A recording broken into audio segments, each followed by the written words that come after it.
to me. Happiness comes so seldom.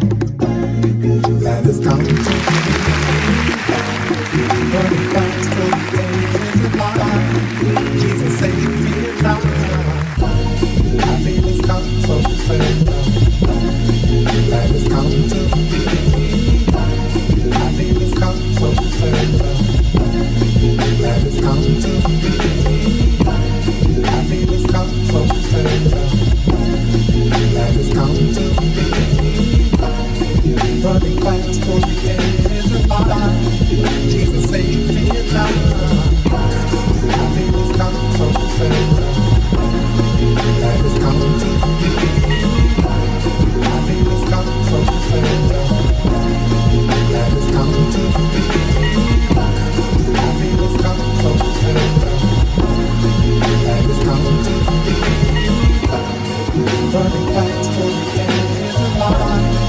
Jesus saved me a time. Happiness comes so seldom. That has come to me. Happiness comes so seldom. That has come to me. Happiness comes so seldom. That has come to me. Running fast for the edge of my life. Jesus saved me a time.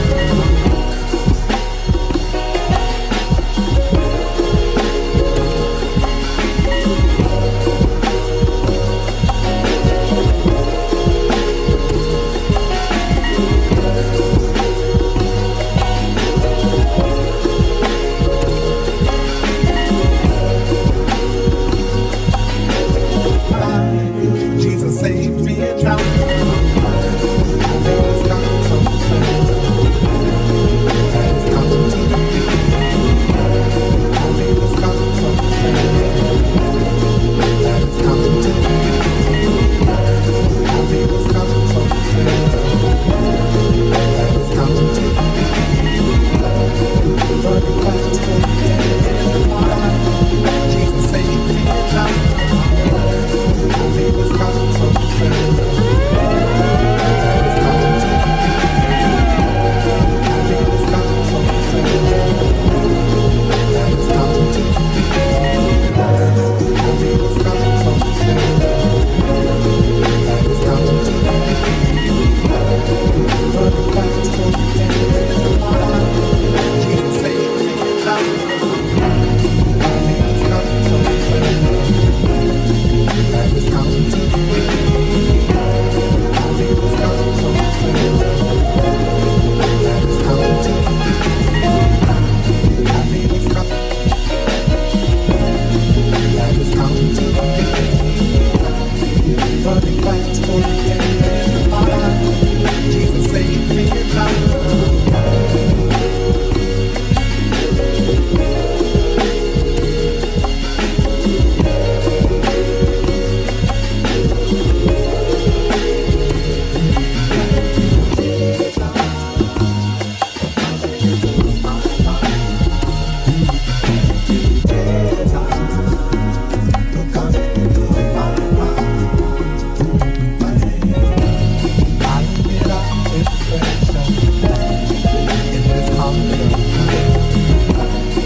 Running fast for the edge of my life. Jesus saved me a time. Happiness comes so seldom. That has come to me. It is here in the Father's kingdom. It was there for me. You took me in, and you washed away my sins. You washed away my.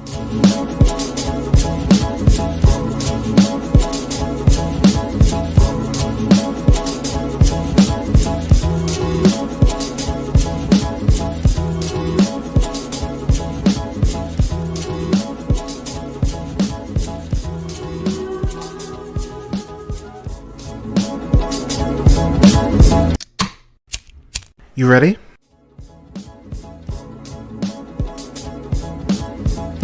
You're listening to the Real Pineapple Podcast Network.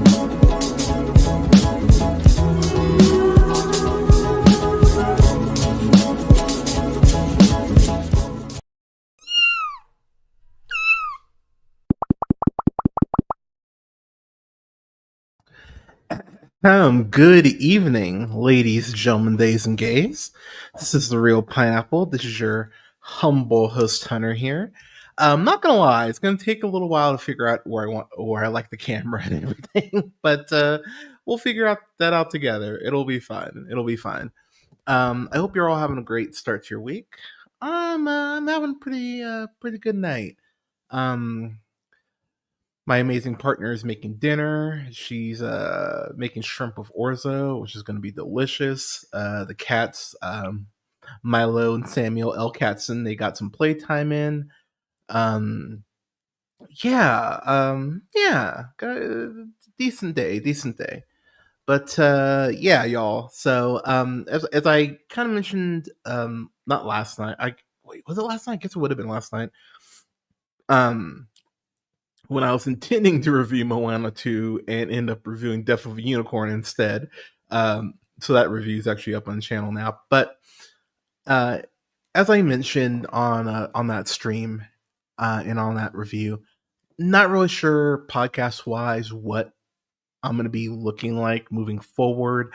I do have obligations in terms of review like quotas I need to meet. So you'll get a review basically, once a week moving forward, at minimum one a week. But to be real, I'll probably end up going through a lot of these pre-recorded reviews that I was intending on uploading, and for whatever reason, something might have come up and just screwed up the rotation or screwed up the schedule. So with that said, I think the next new review, or for a quote new movie unquote, I might check out Sinners this weekend. I'm not sure. I'll let y'all know. But it's also 420 this weekend. It's 420 on Sunday. So I will definitely I think I'm gonna review the Big Lebowski for 420. It might be a pre-record, but I am gonna have a review up for Big Lebowski on 420. That seems very fitting. Um I don't know what else. Maybe I reviewed Days and Confused because I haven't watched Days and Confused since like I was 20. So there's a couple options, but I'm leaning Big Lebowski for 420. So yeah, keep an eye out for that review coming out on Sunday. Sunday I will not be doing anything except for smoking and chilling. So so don't expect a review then. But yeah, y'all. So the review for tonight is Moana 2, which is, of course, a sequel to the smash hit Moana. I actually don't know. Let's see. What was Moana's box office? So, Moana in 2016. It's crazy. It's been that long since we got them. That's wild. But Moana, which came out in 2016, grossed $643 million, which is a very nice number. Yeah, really nice number. And of course, that had music by Lin Manuel Miranda, who of course has been a golden boy in terms of musicals and things like that. Really one of my favorite people in Hollywood. I fucking love Lin Manuel Miranda. All you Wicked kids who are just screaming about that movie, let's not forget Hamilton got fucking like no I think it got like one Oscar nomination, maybe. So you can all calm down. You know what? Never mind. I'm not going to go down that road. Uh, but I will say I really liked Moana. I think Dwayne Johnson is a serviceable voice actor. Even like Dwayne Johnson, I think my thing with Dwayne Johnson is kind of my issue with Disney animation in itself. Disney animation almost has this, not even almost has this, it has this level of entitlement to it where it's like you should enjoy our animation just because, we're Disney and that's what we built our brand off of. And I've been saying it for like I feel like I've been saying this for 5 years. It might have even been longer, but at least the last couple years, I've been saying that I feel like Disney, in terms of their animation, has just been fucking lazy. And it really bothers me how lazy Disney, I believe, has been in terms of their animation. I still haven't watched Inside Out 2. I know everyone I've talked to has had nothing but praise for Inside Out 2, but let's think about Lightyear. Let's think about, Strange Worlds. Let's think about, Wish. Um, let's think about that Princess and the Frog TV show that they just fucking can't like. It feels like Disney is going out of its way to just go like animation. What's that? Fuck you. And it's really, as a huge fan of animation, it's really frustrating to watch the brand just shrug like that. Now, I'll be the first to admit I have not checked out was it Win Lose? I haven't checked that out. I haven't checked out Friendly Neighborhood Spider-Man, which I've heard great things about both of those. But even still, I think a large part of me is I'm just over 3D. I'm over CGI. Like I'm over the CGI animation look. I want pardon me. I really want things to just look different and not feel the same. And there is this like glossiness, I think, to Disney's animation right now that's really just kind of taking me out of their stuff. So, look, I fully acknowledge, like, maybe, like, they can turn it around. Like, Disney, Lord knows they have the resources. But this movie in particular is very frustrating to me from one giant perspective. Because I enjoyed the first film so much, it really felt like they had an opportunity to do something special here. And keep in mind, this was supposed to originally be a show. It was supposed to be a Moana TV Disney Plus show, and clearly the higher ups went, TV, we can make money off this shit. Like let's get a box office win. And unfortunately, they were right because this shit made $1 billion. So I mean, they weren't wrong in thinking that it would make money. But as I've often said here on the show, if this makes $1 billion, which it did, whatever. I'm sorry, like, why are you devaluing Disney Plus? Because that's why you launched this shit, right? You wanted to get in the streaming wars. You wanted to go ahead and provide content that would, that would go ahead and add to your brand. That was the point, right? What was to do that shit, and yet as I watch this movie, I'm like, I don't know who this is for. And I think at the end of the day, that's the biggest issue. Is like, I don't think anyone knew who this was for. This feels like it's chopped up. Like this feels like like the studio went, all right, we've got, 5-6 episodes. Pardon me. We've got 5-6 episodes of this shit. We got to cut it up. Like, how can we cut this up to be functional as a movie? And the answer is it's not. I was I'm actually looking this up because I watched this like a month ago. Like I'll be the first to admit I watched this a little while ago. But at the same time, as I was watching it, I was like, well, this just feels hollow. It feels chopped up. It feels like not even chopped and screwed in a good way. It just feels very exploitive and very uninspired. And I think at the end of the day, when we have, you know, things are more expensive than they've been in years, and the movie theater experience isn't what it was even 8 years ago. You're asking people to go ahead and spend their money and support your films. And so what I've been saying for fucking years, by the way, is that these studios, these companies need to be held to a higher standard. If you're putting 150 $200 million into a goddamn movie, it should at least be good. We shouldn't be giving these fucking millionaire studio execs pats on the back just for putting something out to exist. No, you should be fucking trying. And at the end of the day, Dwayne Johnson, like, I know I give Dwayne Johnson a lot of shit. I mean, a lot of it's warranted. Let's call it what it is. But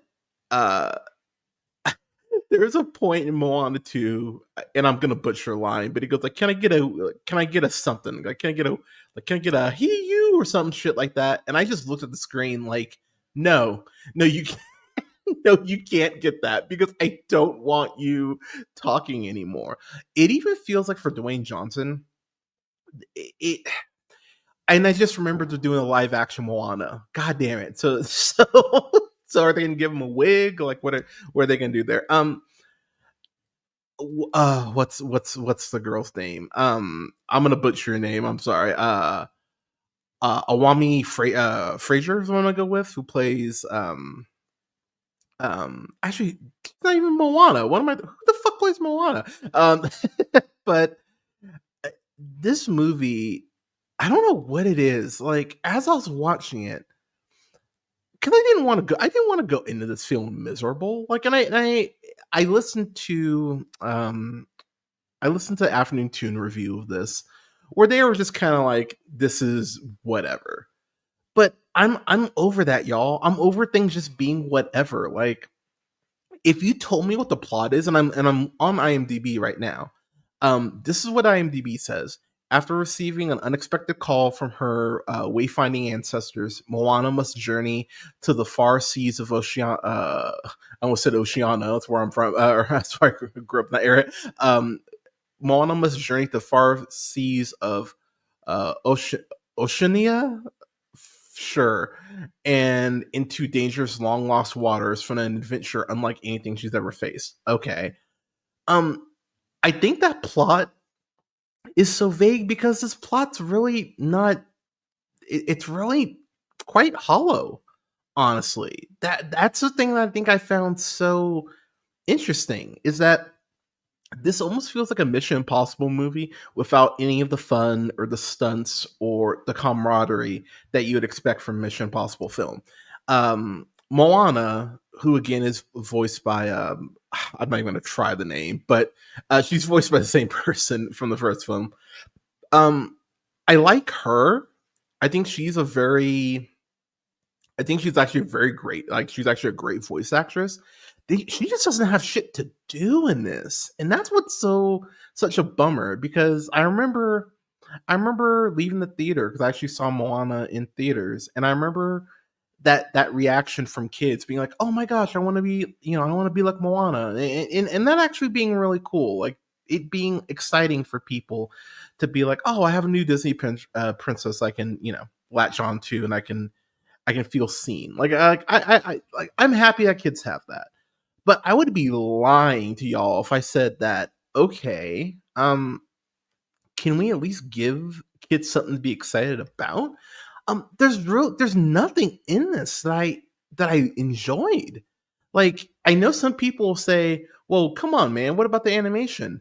I'm sorry, y'all. Like, I'm done giving Disney that pass. And I've been saying this, but I really am done giving Disney that pass. Like, you need understand that this is a multi-billion-dollar company that should be, especially on the animation side, considering that's what they built the brand on, they should be putting out good to amazing quality shit on a consistent basis. Disney has all the resources. Disney is very much like WWE.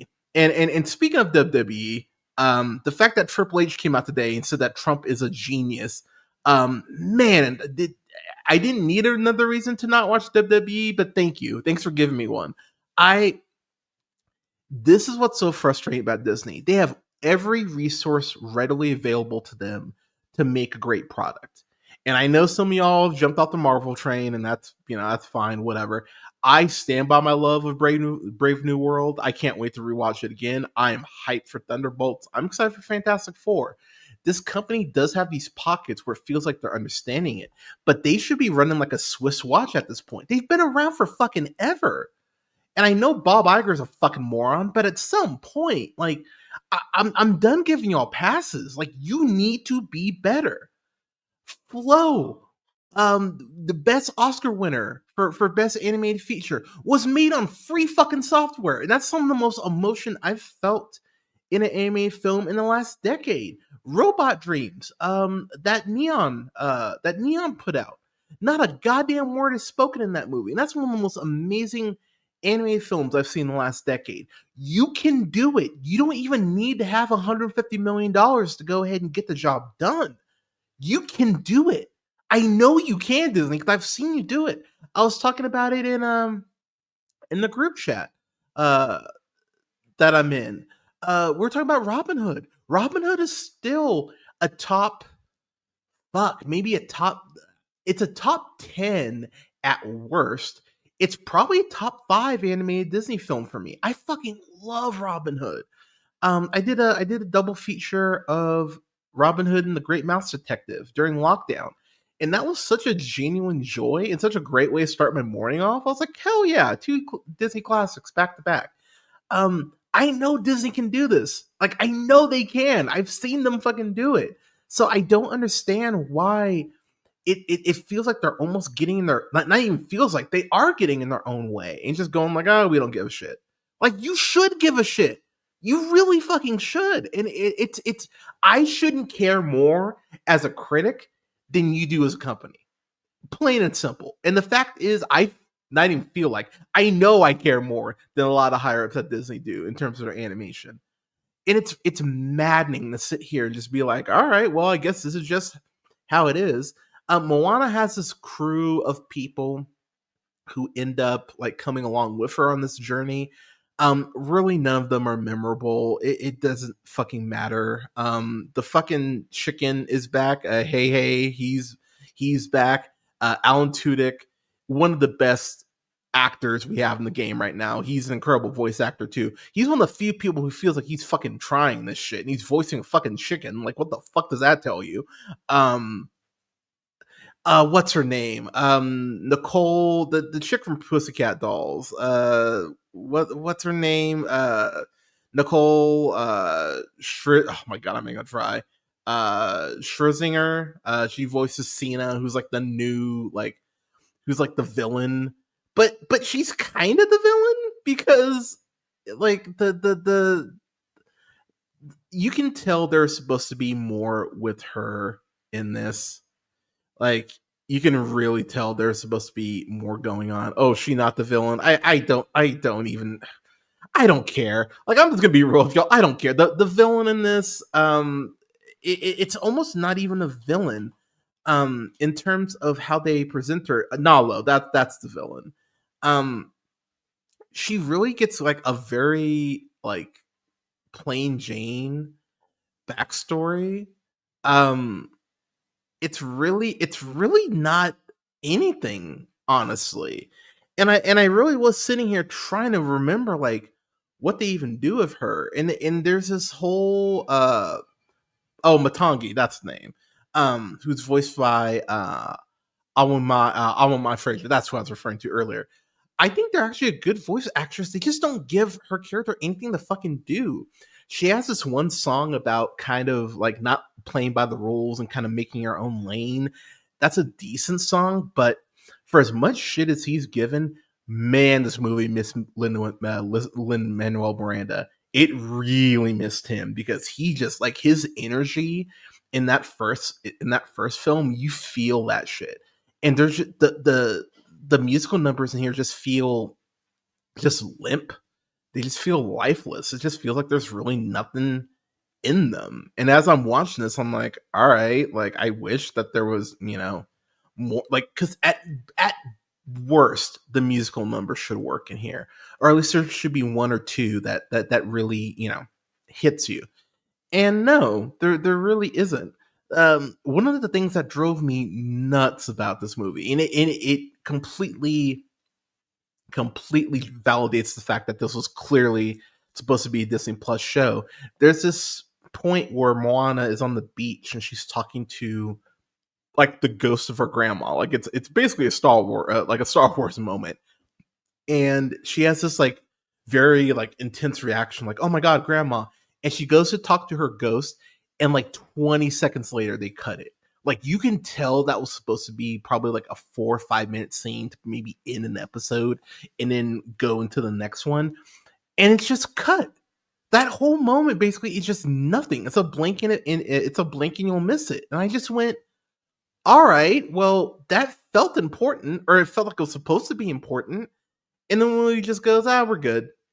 And I was flabbergasted. I was like, why would you do that? So I just kept feeling that throughout the whole film. I just went, I don't think anyone really knows why this is happening. I don't think anyone really cares because at the end of the day, Moana's Moana, and they just went and Disney went, we can put this shit out and it'll make money. And they were right. Unfortunately, they are correct. But I was bored. I was genuinely bored watching this. Like it took me, if a movie takes me longer than its runtime for me to watch it, it's pretty much in like C minus D category by default. Um, yes, my cats were running around. I was trying to like pay attention to them, but I even, pardon me, even at a point, I actually sat up in bed with cats in. I'm sitting there trying to watch it, and I just kept dozing. Like I had to like pinch myself a couple times to stay awake. It's like, god damn, like why, why is this so bad? So I don't know, y'all. Like I'm looking at my. Actually, let me get my letterboxed up real quick.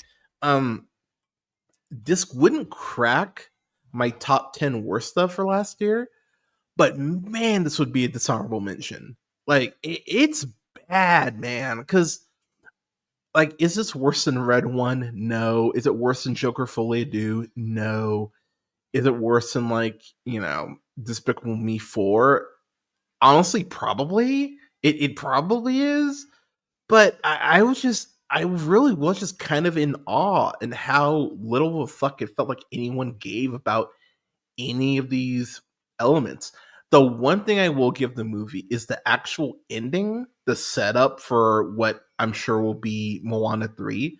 It's an actually intriguing concept.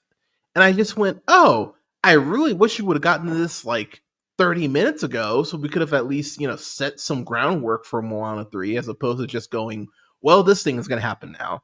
But the villain even is like the implications that she's supposed to go ahead and be able to escape this island that she's kind of like beholden to because of this curse.